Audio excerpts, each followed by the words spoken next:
আর এই সালাত আল্লাহ রাসূল সাল্লাল্লাহু আলাইহি ওয়াসাল্লাম সারা জীবন মানুষকে সালাতের দাওয়াত দিয়েছেন।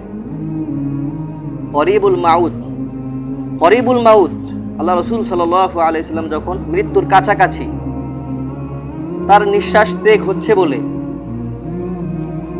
আজরাইল আসতে বলে, এখনই তিনি ইন্তেকাল করবেন বলে, এরকম একটা সময়ে গিয়ে তিনি 3টি শব্দ উচ্চারণ করেছেন।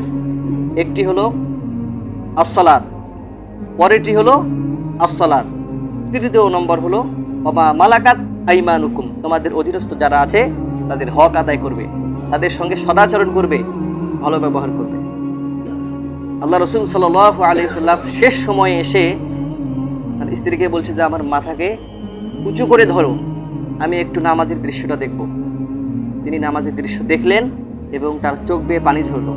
তাকে জিজ্ঞেস করা হলো যে আপনি কেন অজরে কাঁদছেন, আপনার চোখ দিয়ে কেন পানি পড়ছে?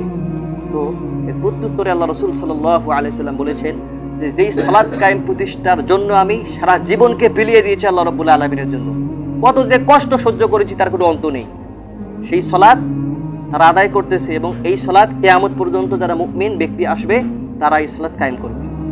সুবহানাল্লাহ বলেন। এই হলো সেই সালাত। আর কঠিন কিয়ামতের দিন সর্বপ্রথম কিসের হিসাব হবে?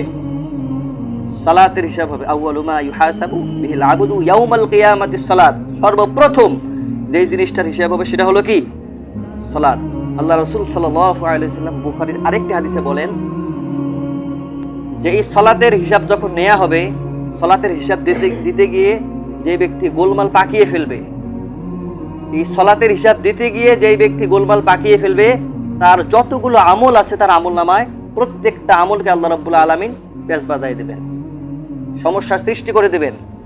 সে আর কোনো কিছুর অন্ত খুঁজে পাবে না, সিরিয়াল মেইনটেইন খুঁজে পাবে।